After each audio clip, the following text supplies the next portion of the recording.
this whole situation in Ukraine, it has been amazing me from day one. I mean, there's so many things that don't seem to add up. Um, I think if I say that this war has been started by elites, you probably agree with me.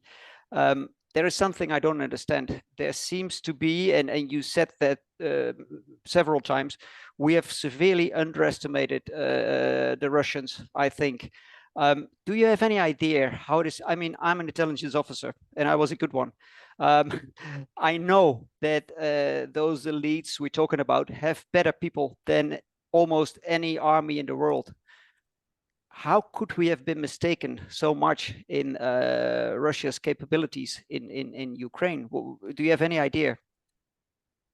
I think it's fair to say that every major crisis or conflict in the history of the United States usually begins in the same way, with amnesia. You have people that categorically dismiss the importance of systematically studying the region where you're going to operate, understanding the potential opponent. There is no interest in other people's interests. Yeah, Washington and the globalist community that is in Europe, ruling today in Germany and France and other places, doesn't care about interests. They are pursuing what they think is an ideological objective to bring down this Russian state that will not open its borders, that will not abandon its national identity, and essentially prostrate itself before the West, be part of our financial hegemony as well as our military hegemony. Yep. That's the easiest way to think of it. Now,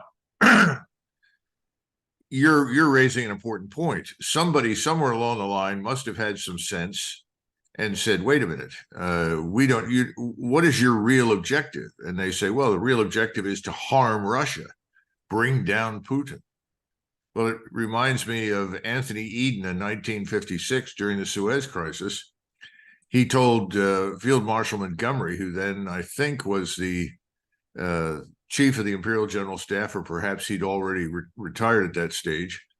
He said, "We're going to go into Egypt."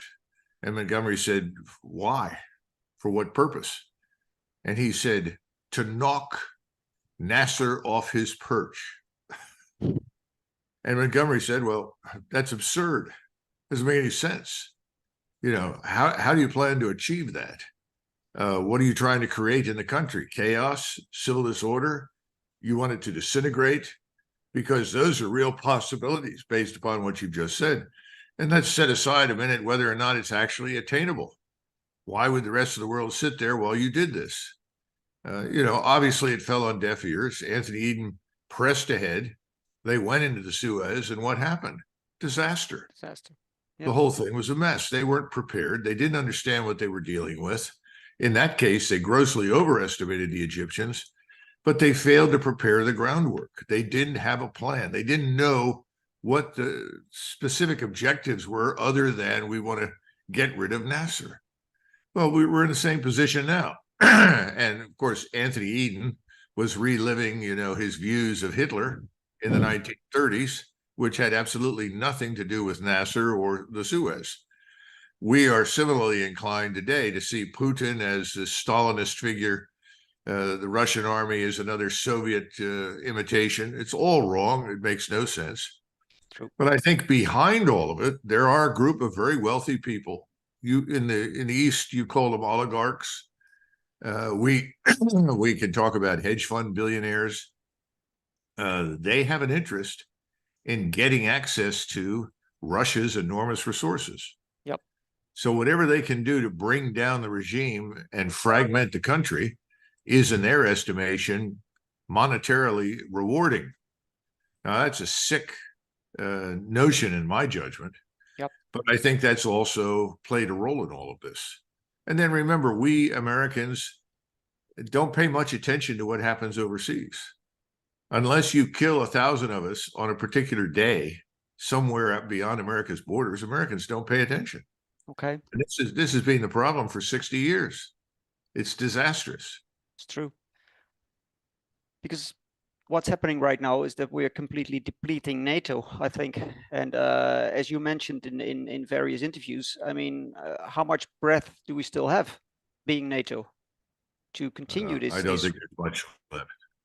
If you It's go back to an interview that I did with Dimitri Simes in January, actually, I think it was his co-host George Beebe, former CIA officer. It was in January before this whole thing got started, and they were asking people to make predictions. Well, one of my predictions, like so many others, was wrong. And that was, I said the Russians absolutely go in. I was correct.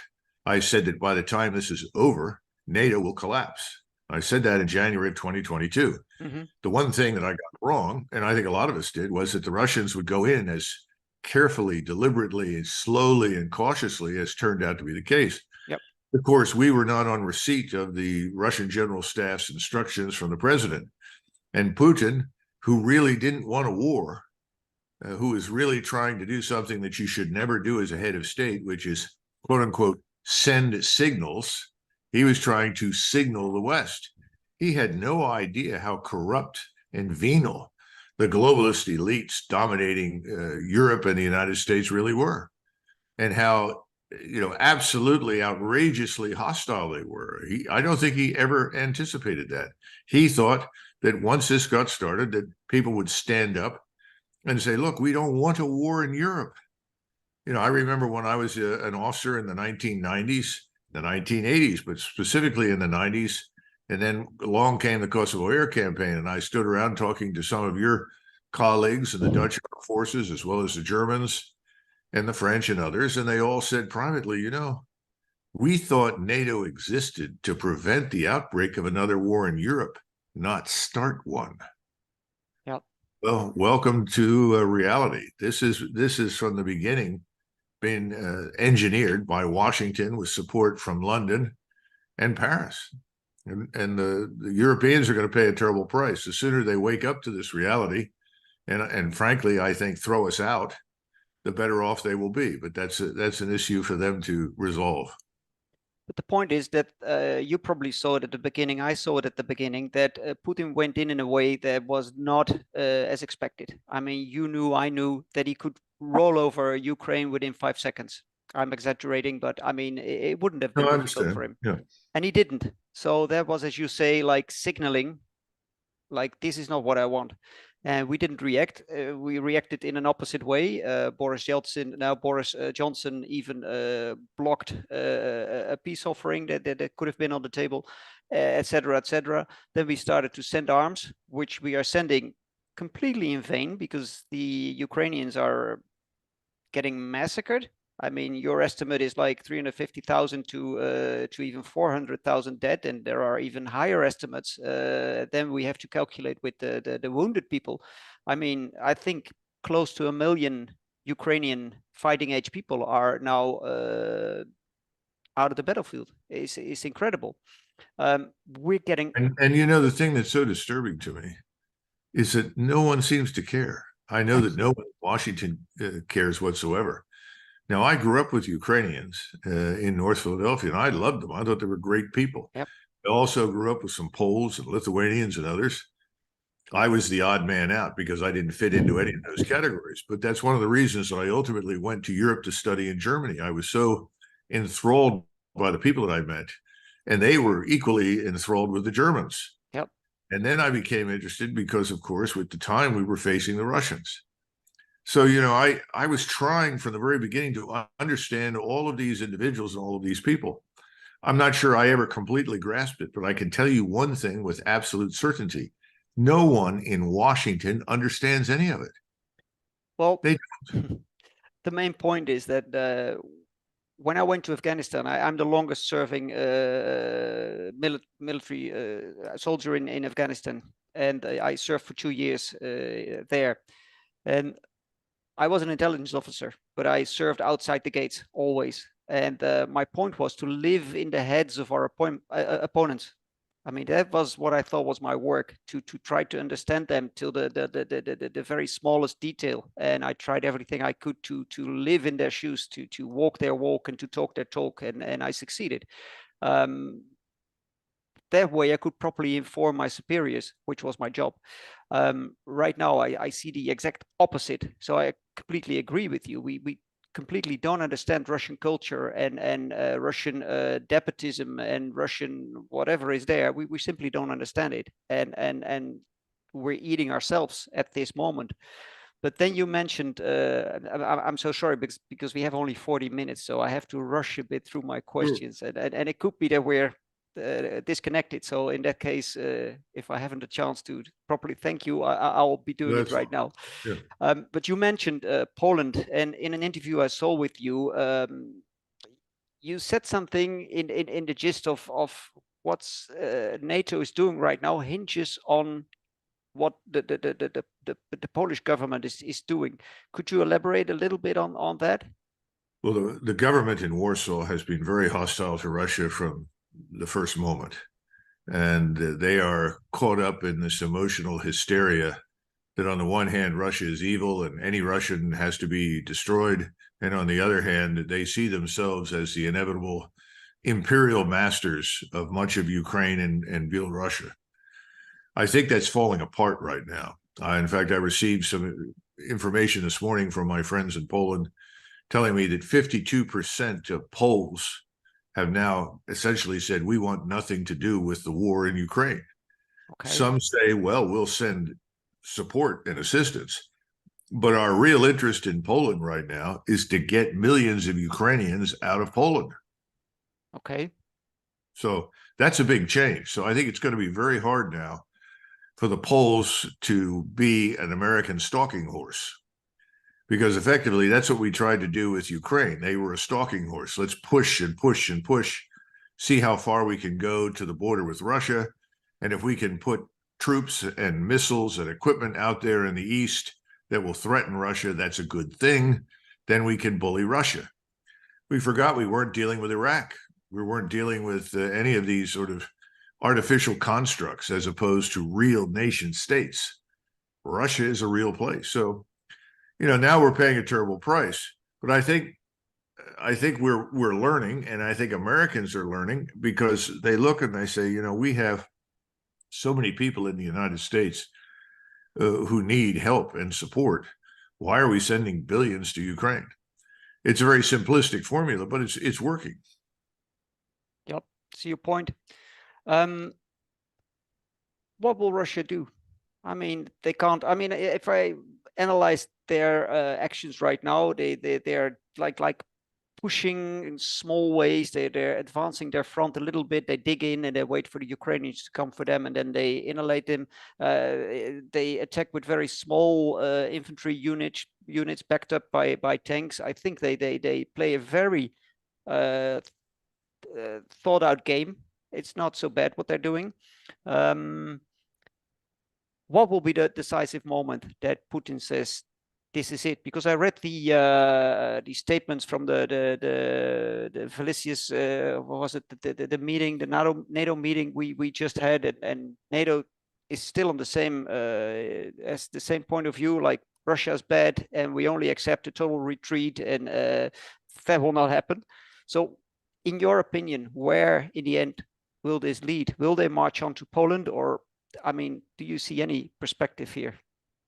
Well, keep in mind that the last thing that Vladimir Putin wants is to govern Ukrainians.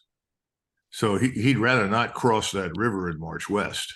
That was never his plan. No. If you look at the areas where the Russian forces are currently sitting, those are historically Russian areas, and that's where the Russian speakers live. Yep. He has always said that Kharkov and Odessa would once again be Russian cities. So I think that will happen. There's no question about that. I think at the same time, he's watching to see what the West is going to do. He sees Scholz in Berlin in an extremely fragile position. Scholz has an approval rating of about 31%. The German electorate says it wants a new government. I think the Germans have finally discovered that they're not only headed into a deep recession, but they're being deindustrialized. Their scientific industrial power is being destroyed. And again, the Germans are saying, well, we were never really consulted, were we? no one asked us whether or not we wanted to declare war. Instead, you had all these emotional outbursts from, this woman Baerbock, who is absurd, who refused to shake the hand of Lavrov, the Russian foreign minister. It was just childish nonsense. And all of this, Moscow's watching and saying, well, how long before Scholz is gone? How long before Macron is gone? If they can get rid, I'm saying the Europeans, if they can get rid of those two, then I think you may have some governments that will come forward and say that's enough. Yep. And then you have Washington, and Washington is stuck in a swamp of its own creation. No one wants to retreat from ridiculous statements and policy positions. No one wants to step forward and say, this was a real mistake. By the way, we lied to you, and we've been lying to you for months. Right now there are 37 Ukrainian brigades, we think roughly 37, all along the defensive line from the southeast, I would say, to the northeast. We think the Ukrainians may have 6 brigades in reserve. 6 brigades amounts to what, 24,000. A little over 100,000 Ukrainians sitting in these defensive positions where obviously they are being hammered on a routine basis and dying every day. At the same time, the Russians have 300,000 troops in reserve. And Putin has always been reluctant to commit that reserve and bring this to a rapid close because he's afraid that we will then suddenly convince everyone in NATO to go into Western Ukraine. And if that happens, then he's got a war in his hands that he really never wanted, but he is then compelled to win it. Yep. Can't back away. He can't allow this rump state that may emerge from this experience to be part of NATO. From the very beginning, Ukraine should have been neutral, had no business being part of NATO. He knows that. So I think it's really a matter for decision by Vladimir Putin. And I think he's watching all of these things before he commits forces. And lastly, and I know a lot of people don't believe this, but this is true, he doesn't want to kill any more Ukrainians. They are Slavs and Orthodox Christian Slavs. He's not interested in killing them. I agree. I predicted a long time ago that more or less what you're saying right now, he would consent to the eastern part of Ukraine, but then what with the western part of Ukraine? I mean, he would still demand neutrality of that part of Ukraine. And absolutely, as I read the last statement of NATO, they're clearly not willing to give him that. So that puts us in a very difficult position. Then I'm with you. Putin doesn't want this war. He doesn't want to kill Ukrainians. He wants to end this yesterday, but obviously he can't. Just to jump to another topic, I mean, the Netherlands were running front to now deliver F-16s to Ukraine. They have not yet been delivered. They have been promised. Denmark did the same. Will that impress Putin in any way? No. He knows that those F-16s, without airborne warning and control systems, these are the aircraft with extraordinary communications capability and radars. They're the ones that target for all of the aircraft. You're talking about a very complex operation. So this is not going to arrive before this comes to an end, in my judgment. It's not going to change anything. I think it's very foolish. So do I. First of all, they have to train the pilots, of course, which they will do after they have had a course of 1 month to learn to speak English, which I think is ridiculous. It's true. I'm not joking here. But then we need all the support for those F-16s, and they don't even have a runway long enough to facilitate those aircraft. So these are as well completely ridiculous decisions. I think you said it somewhere that the military genius have been put out of this operation. It's now politicians that decide, and there are no military people any longer involved. Well, I would be careful not to absolve the senior military leaders of responsibility for the debacle. There were lots of senior officers in NATO, American and British, and possibly others who had very crazy ideas about how to fight. They are living, unfortunately, from what I've seen in the last year of World War II, which they don't even understand. What we're seeing is something very similar to what happened to the Germans in the last year of the war. Yeah. Something Rommel tried very hard to persuade people of, and they wouldn't listen. And that was very simply the following. They didn't have adequate air and missile defenses. And so their armor formations, if they were discovered, were absolutely destroyed by air power, air supremacy, by thousands upon thousands of fighters and bombers. So this is what the Ukrainians face. They don't have the air and missile defense to protect their forces on the ground. So they're in a hopeless position. They are still alive at all because the Russians have chosen not to attack. But when they do, this will be over, I suspect. I just, again, I think Putin is being careful, but he's also looking for opportunity.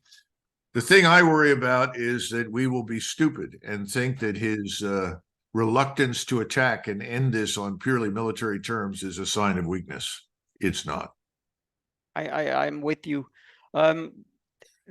The decision of the US to deliver cluster weapons, will that affect, I mean, you said something about that Great Britain, at least, and France and Germany were now like getting a little bit reluctant about that, which will lead probably, hopefully, to some sort of division within NATO. What do you think about that? Well, my own experience with cluster munitions is that they're very effective against soft targets, human beings, wheeled vehicles, wheeled armor. They have no impact whatsoever on tanks and other heavy equipment. And they're a nuisance because about 10 to 15% of the time you have duds. That means that you've got to go out and police these things after it's over. And I saw there were many, many injuries after the Gulf War because children, Arabs, went out there and didn't know what they were dealing with and were harmed. And I think that's one of the reasons everybody said, well, this is not worth the investment. We can do business better. But remember, we'd run out of artillery ammunition. Yep. We don't have the scientific industrial base that we once did. We don't have a surge capacity. And then you claim, and you're right, I mean, Russia changed quickly into like a war economy, and they are supplying themselves in a great manner. They're even, as far as I know, right now using kamikaze drones to attack the infantry, Ukrainian infantry. They have unlimited artillery shells, I think they have, and then they have their Kinzhal rockets that they up produced. Any shortages there? Well, it's similar to Napoleon when he arrived at Borodino, who was stunned by the fact that the Russian army at Borodino outside of Moscow had more artillery than he did. He was used to encountering opposing forces that had less artillery than he did and didn't know how to employ it. Well, the Russians knew how to do that.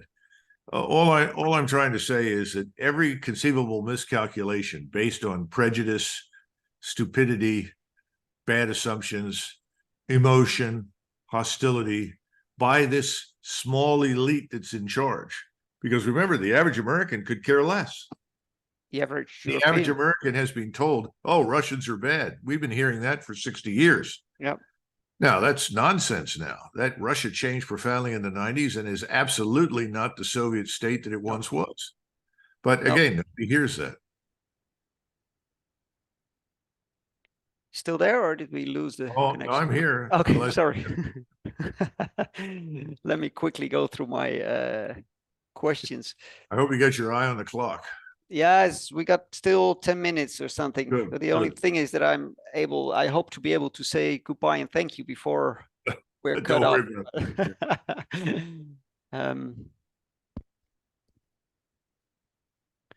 Let me check. I think I'm through the bulk of it.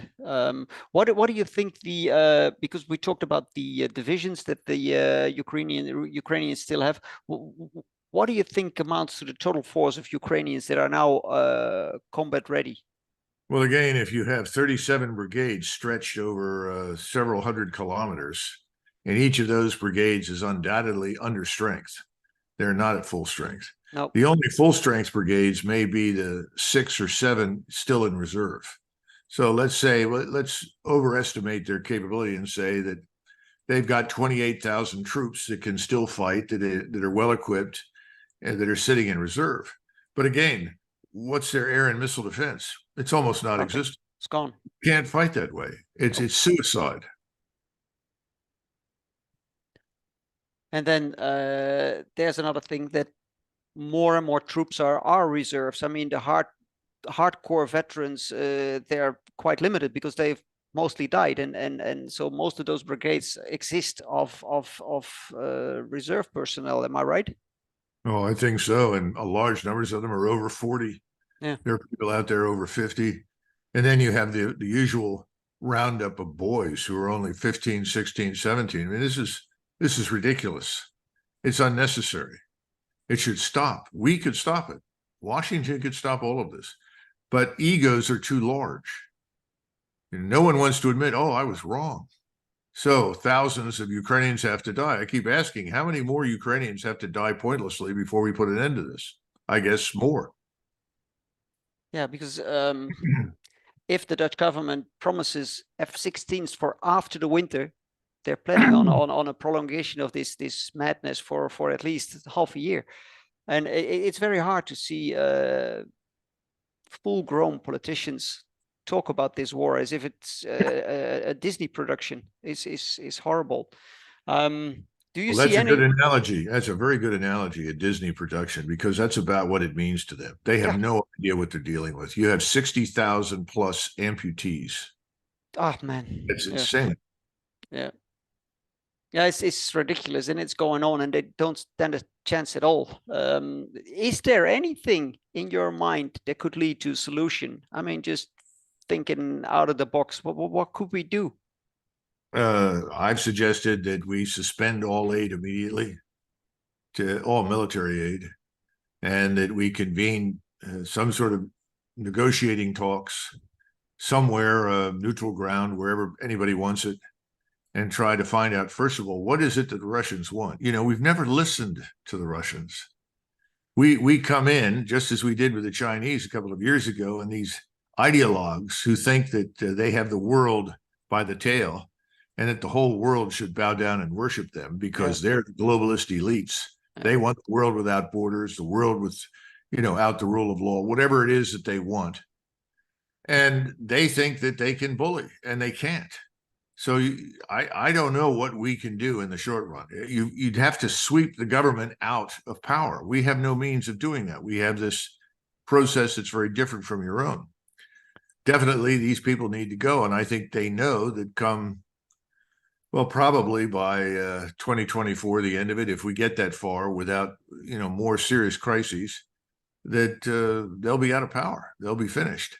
But you have a different system. You have a parliamentary system, so you can rid yourself of these disasters quite quickly. No, you can't, because the elites control the media.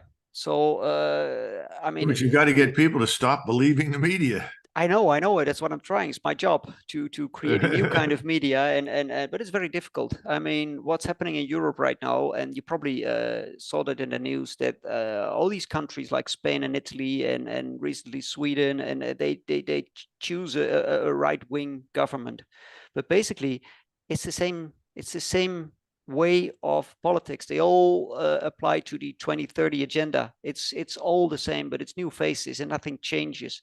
So you have to make a shift for a system politics. You have to Well, I think you hit something that's very important. We have the same problem here. The faces change, but the policies don't. Now, I also laugh at this far right business. There's nothing far right about the AFD or any of these parties. That's crazy nonsense. It may be that we all have to go through turmoil. In other words, one or two more governments. Look at Britain. How many prime ministers have they had? This man Sunak's not going to last much longer. The situation over there is catastrophic. Yep. Britain is sinking into poverty, for God's sakes. I lived there for a year. It's unbelievable. So this isn't going to last, and we may have to go through turnover and turnover and turnover, and then it will end. I think by then we shall probably have pulled out. We are not going to stay everywhere around the globe forever. And now that's what the globalists would like. They think the world is their oyster, and it's nonsense. Yeah, but the problem I have, I don't know where you stand on that, because we're deviating from the subject, but it's not a problem. We still have like 8 minutes, so why not? What I'm afraid of is the whole digitalization of the world. I mean, there will be a time soon, especially in Europe, where we are no longer free to even, we will adopt to the same system as in China. They're trying very hard, which is a different warfare that's going on. And whatever is happening in Ukraine keeps our attention there, while it should be on what's really happening in Europe. And it won't last long before we will find ourselves in a digital prison from which there will be. Well, remember that the culture in China is different. People all the time are trying to make China into a big boogeyman. The truth is, it's a Confucian society. Conformity is the law.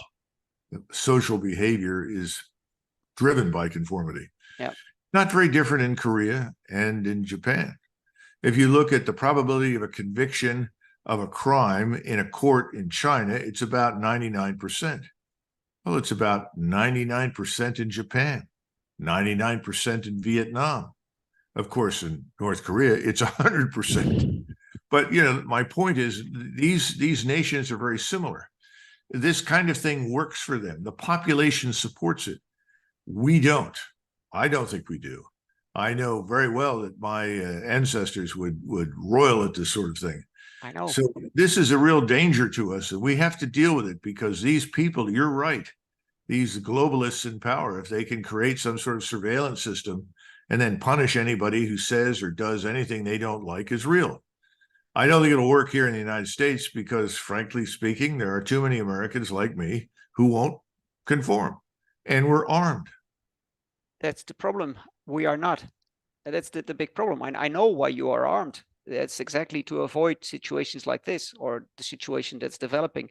But we don't have that. And I feel in Europe that people don't care any longer. So what? Then we take a digital passport. So what? We take we put the WHO in charge of our health. It doesn't matter. I mean, the fight is taken out of people.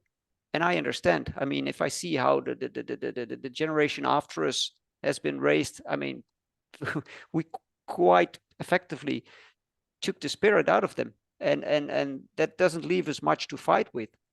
Well, your farmers have manifested some real character and tried to divert the from this dangerous path. Yeah, but that's a misconception. I mean, they went out to protest, but right now in November they get a chance to choose, and they will choose for a certain farmer party. But this farmer party is just equal to, they support the 2030 agenda, they support the WEF. I mean, everything remains the same. And that the reason is that people don't take the time to properly inform themselves about what's happening, and we're misinformed by the media.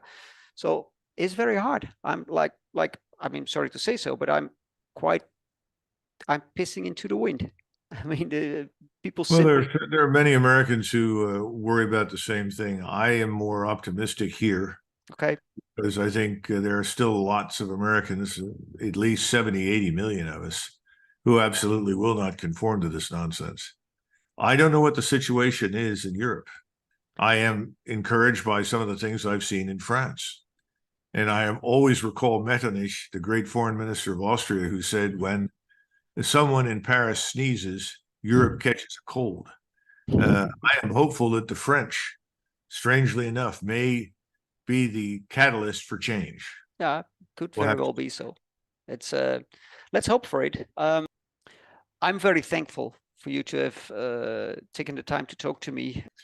We have people committed to outcomes who disregard the process that could facilitate the outcome or could reveal that the outcome is impossible. So it's outcome over process. Who's going to stand up and say, well, that's ridiculous, can't be done? And I think that's our biggest problem, particularly for people in uniform. And there are too many people in uniform that have swallowed the Kool-Aid, this crazy ideology. I run into people, all the Russians of this. I said, have you been to Russia? Now, I haven't been in Russia since 2001, but it was very clear to me in 2001 that this Russia had a lot more in common with the Russia of Nicholas I or Nicholas II or Alexander II than it did with the Soviet Union. And I found that very reassuring.